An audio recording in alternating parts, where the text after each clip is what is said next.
So today, in our last weekend before we start a new liturgical calendar, we celebrate Christ the King Sunday.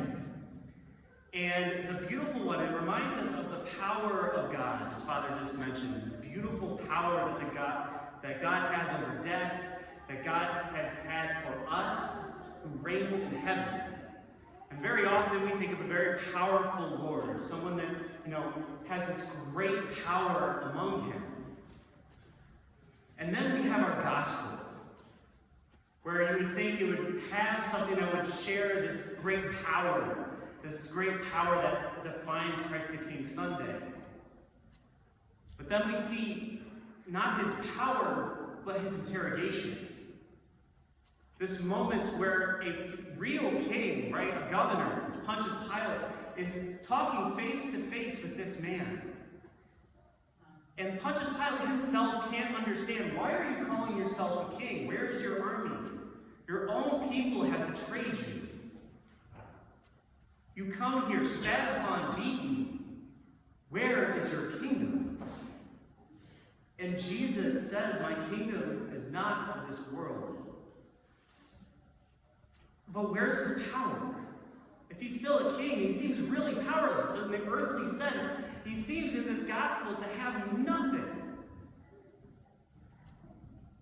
His power is his love. The love that got him through the pain of crucifixion,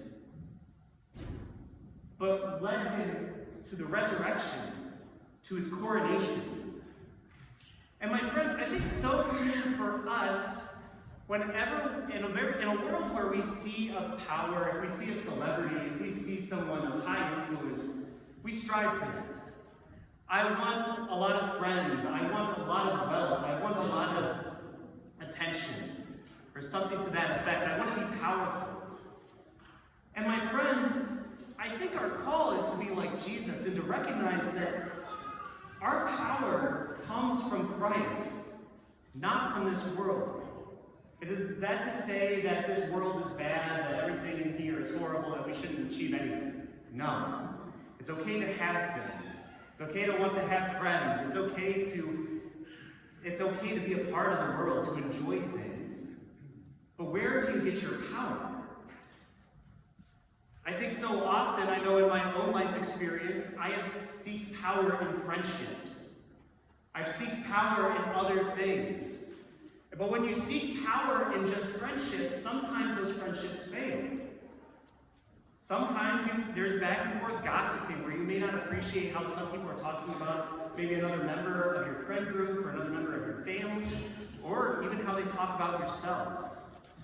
There may be a moment that you have experienced at work where you are doing so much work than everybody else. You think, I need to make the most money I can, but all these other people around you are taking advantage of your hard work and not doing as much.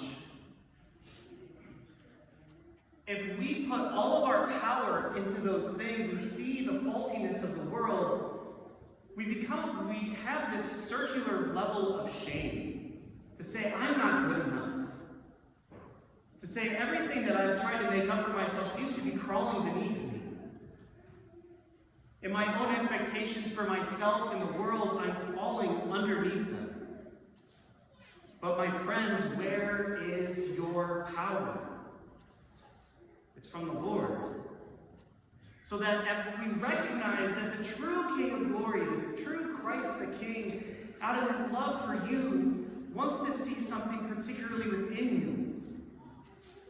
That your kindness towards others is not a handicap to the world.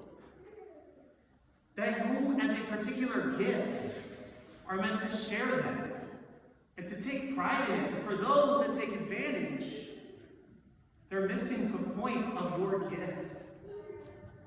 And in that, you should cherish the fact that in your power of Christ's belovedness within yourself, within ourselves, we come to appreciate ourselves in a deeper light, come to say, I am loved.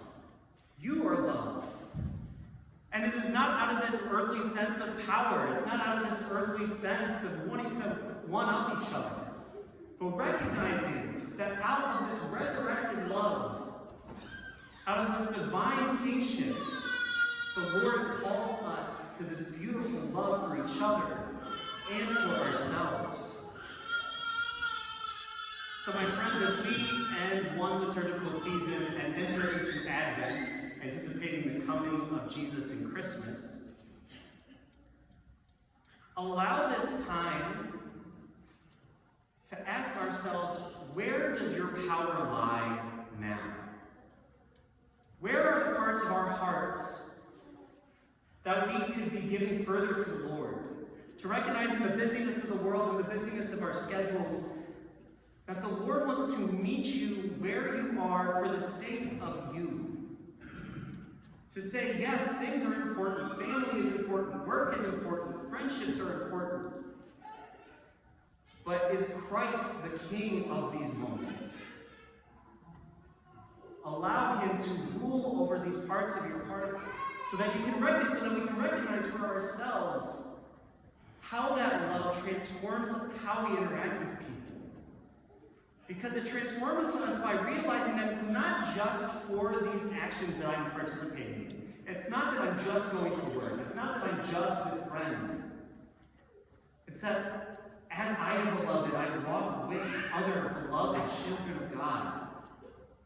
To recognize that as Christ rules my heart, so too does he guide everyone else. So in these festive moments, in these holiday moments, let us have that be our guide. As we anticipate the Lord deeper into our hearts, let us remember that our hearts rest in this lovely King, this one who suffered for us to know our unbelovedness. Oh, my friends, in this world of busyness, it can be very easy to ask, where is this kingdom? I don't see it.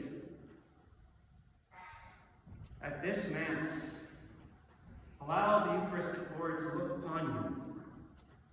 Say, I am here for you.